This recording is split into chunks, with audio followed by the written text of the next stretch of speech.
Okay, incredible kids. Today's story comes to us from 1 Samuel, and it's a story about David and Goliath.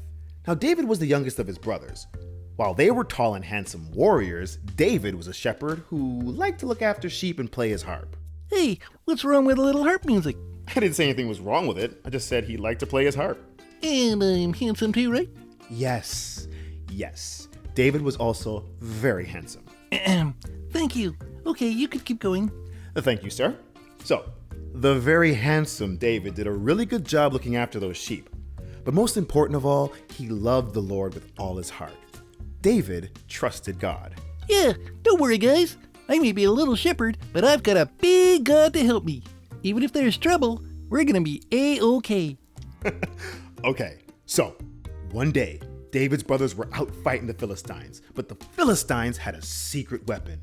A massive 9-foot giant by the name of Goliath. Roar! This giant was so big and terrifying that even David's brothers and the Israelite troops were too scared to face him.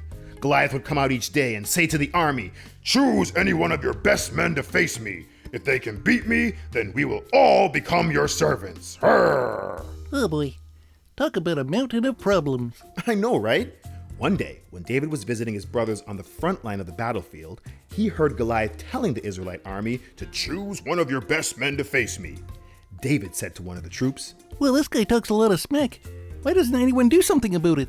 David realized that everyone was too scared to face Goliath.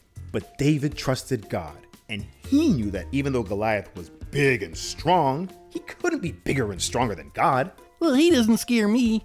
Do you know what kind of scary beast God has saved me and my sheep from? We've taken on lions and tigers and bears. Oh my! David was so confident that the Lord would help him beat Goliath that he didn't even put on any armor. All he grabbed was 5 small stones from the stream bed and his slingshot, then set off to face the Philistine. You think you're so big and mighty, huh? Well, with God on my side, your goose is cooked. When Goliath saw it was little old David who had come to face him, he laughed and laughed and laughed. Roar, roar, roar, roar, roar, roar. But David was not afraid because he trusted God. Goliath started stomping towards David with his massive feet. Doom, doom, doom, doom. But David stood his ground. He reached into his bag and pulled out his slingshot. He quickly placed a stone in the sling and then spun it around and around with a whirl, whirl, whirl, whirl before letting the stone fly. The stone landed right in the middle of Goliath's head, knocking the giant down to the ground.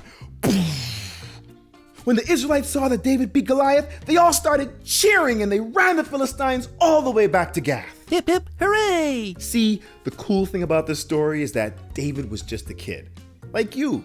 He didn't have to be big or powerful or carry any fancy armor. All David had to do was trust God. Yeah, nothing is impossible once you have Jesus on your side. Exactly.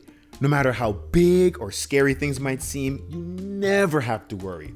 All you have to do is trust in God. Well, incredible kiddos, that's all the time we have for you today. But join us again next week as we uncover another awesome story in the Bible. Until then, bye!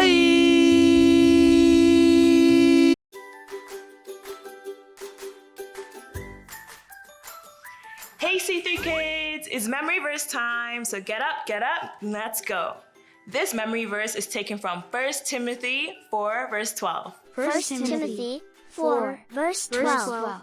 Don't let anyone look down on you Don't let anyone look down on you because you're young, because you're young, but set an example for the believers but set an example for the believers in speech, in conduct, in love, in speech, in conduct, in love, in faith, and in purity. in faith and in purity. Great job, guys. High five all around. Pew, pew, pew. All right, see you next time. Bye.